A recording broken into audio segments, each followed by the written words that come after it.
My city, my voice. May not have been a choice, but it's a place to rejoice. Located in the north of the city, it's a leader to the rest. Of all the youth programs, who might just be the best?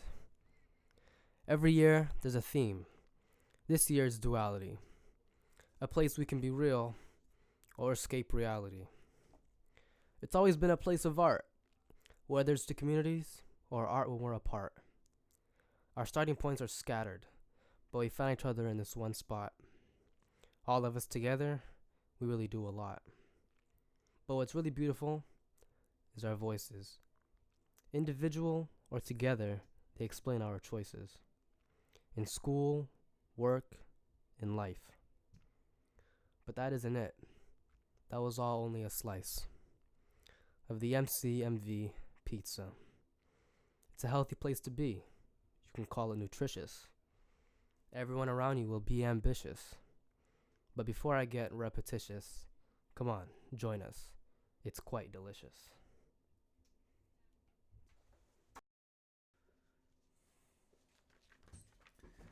Reds down 5-2. Bases loaded, last inning. And this is down to the wire, folks. A clip steps up to the plate. The pitch comes, and it's a deep fly ball. It's back, and it's out of here, folks. The Reds win with a walk-off grand slam. 4-3. Man on second and third. 2 outs, the final inning. This could go either way. The batter steps up to the plate. The pitch comes, and this is a shot. It's back. Tropical near the warning track, at the wall. He jumps, and he catches it. Amazing. The Reds win.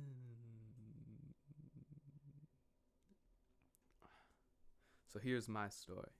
Ever since I can remember, baseball has been my favorite sport. Since the age of 3, I was throwing a ball. By 6, I was on my first team. This is the place where I feel happy. It's a place where I'm confident. This February, everything changed. I got seriously injured. I was in a wheelchair for 6 weeks. It's scary for me now even to think about it. The coach told me I would have been in the top 5 players in the city if I hadn't been hurt, and that it was up to me how I did this summer. I was out for the spring, but I was still looking forward to summer ball.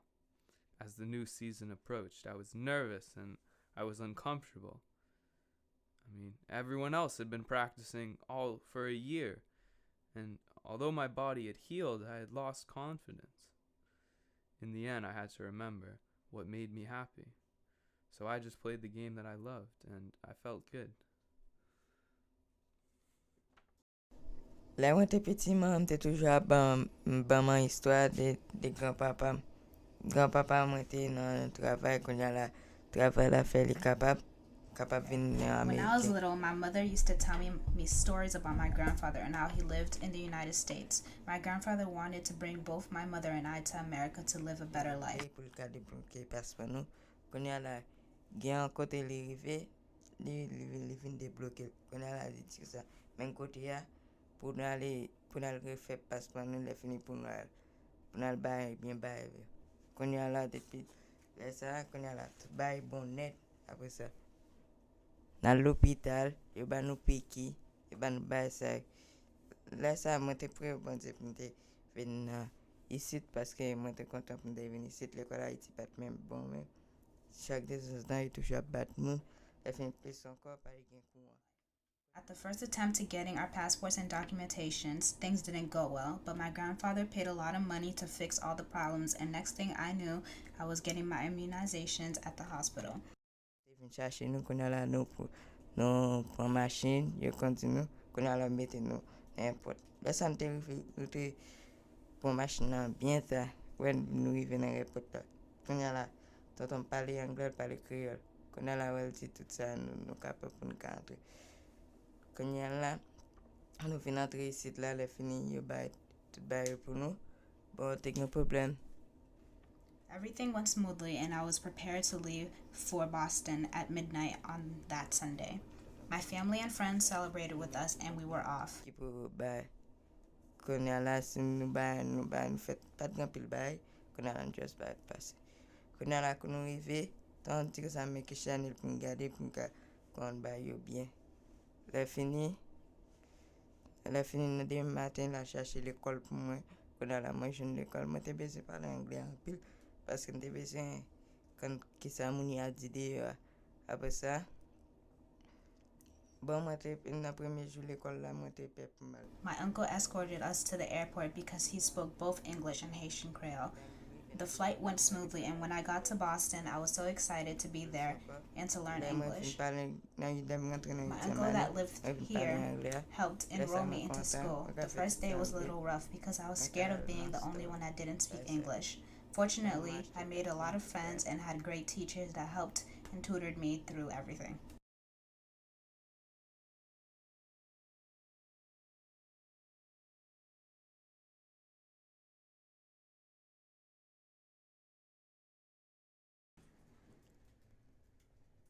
There are many things you might think that you know about me, such as a basketball player and a smart person. But there are many things that people actually don't know about me. For example, I love to do art. I love to do art during work and outside of work. My name at My City, My Voice is Eclipse, and I got it based on my art. Today, I'm going to talk about how I lost control over myself and how I managed to get it back. In 6th grade, in the beginning of the lunch period, I was sitting at my lunch table, and a student who was disappointed from his last class comes and sits at my lunch table. The student starts to argue with my best friend, and I, as a friend, defend my friend. The student who is disappointed gets mad at me and starts to say harsh things about me and my race. I'm a nice person, and I like to make people smile, but I had never expected such a thing like this from people. Even though I was mad, I controlled myself because I knew he was disappointed. But I couldn't handle it, and he just kept on repetitively kept on saying harsh things about me and my race. I got up. The teacher started pulling us apart, and I got a huge amount of adrenaline rushing me that I just boom punched the wall. I had to get rushed to the hospital, and there I found out that I had gotten a boxer's fracture. I had surgery in 2 days, which was a Friday, and had to rest in home for a week. As soon as I got back to school, I got asked many questions and was also recorded. One day, the school counselor comes to me and says that I'm going to have to take counseling in order to learn how to control my anger. So for the rest of the year, I started to take counseling once or sometimes even twice a week. By counseling, I learned how to control my anger. Even though it was hard, today, I'm shining brighter than the sun.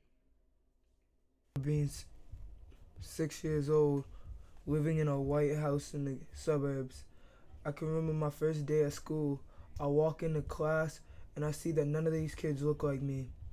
I told my moms that I felt unwanted, and if I keep going there, I'm gonna be an outcast. She said, "Baby, it's the first day. Give it some time, these people might actually grow on you." And she couldn't have been more right. After time, these people with fair skin accepted me better than half of my own family. Now I'm having nightmares of remembering being 13, living in a big house in the ghetto, even though at this school, people resembled me, skin-wise, but they didn't act like me. They acted like what people assumed they were, some black statistics. They had tattoos, illegitimate children, they threw up gang signs, and even though they had saying snitches get stitches, they still went to the teacher and told on me. Now I live in a city built off of diversity. Now I have the best of both worlds. People who resemble me and people that can understand me. I know that this is the place where I can feel at home.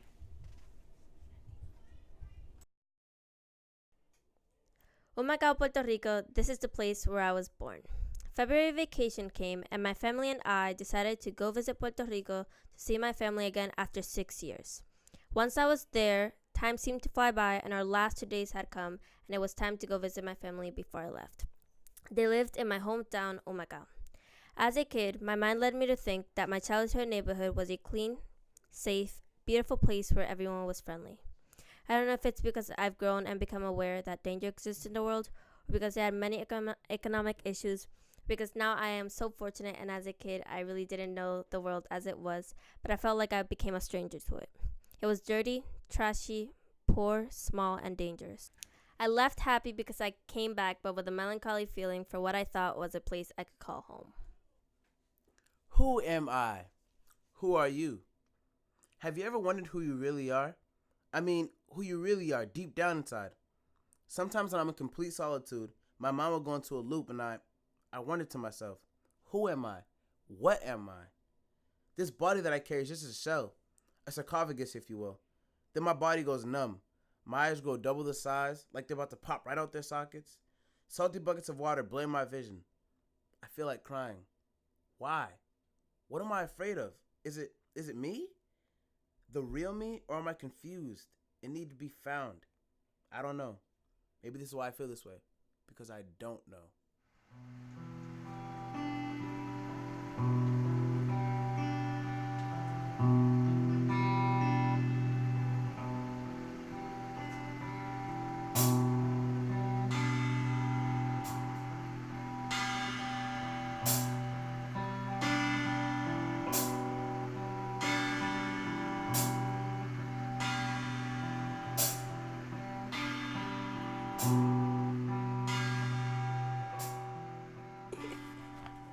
Alright. No. Be cautious about the words that come out of your mouth. Your mouth can speak kind, sweet, and appreciating things to uplift people. But your mouth can betray you to say malicious things. It can cause people to feel put down, feel insecure, and inadequate about themselves. Your words have so much power. The things you say could either have the power to uplift people or bring them down. Your words can make someone feel terrible about themselves to the point where they want to commit suicide. Your words can take over someone's emotions and even their own life. Your words can sway people to believe what you're saying is right. You don't know if what you're going to say is going to hurt the person or what the reaction is going to be. Remember, verbally hurting someone is the same as physically hurting them, because in the end, whether if it were said or done, it doesn't matter, because the damage lives on like a scar on the other person. The reason why I'm telling you this is because it happened to me. I was mistreated by people in school because of the color of my skin. Since I'm dark-skinned, I was seen as below everybody. I was a nobody. It all started on the media with the memes, Team Light Skin and Team Dark Skin. And at first, it seemed as if it was a joke, so I just ignored it.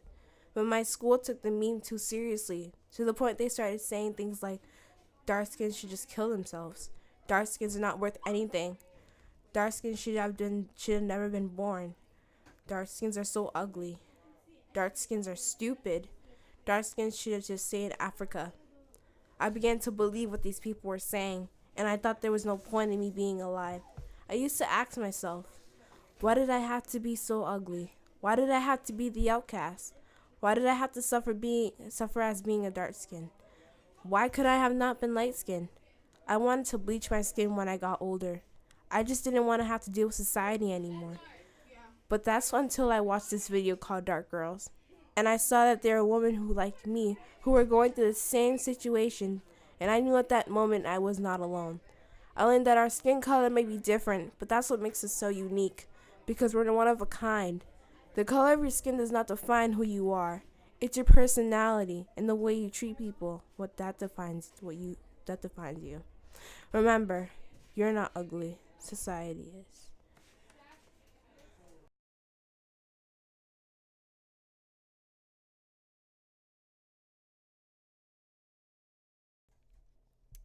I am Dark Shadow. I fight evil and I fight demons. Everyone has their own demons no matter who you are or where you're from. We all have demons that try to bring us down and make us do bad things to either ourselves or others.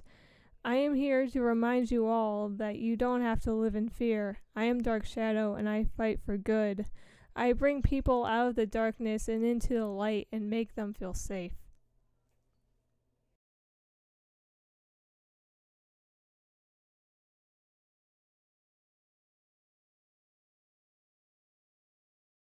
I am resourceful.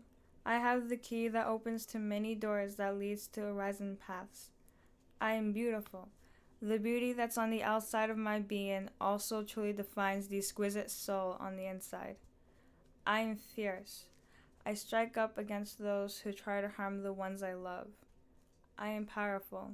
Before the volcano erupts, I flee to my only escaping of everlasting life, holding my destiny of command.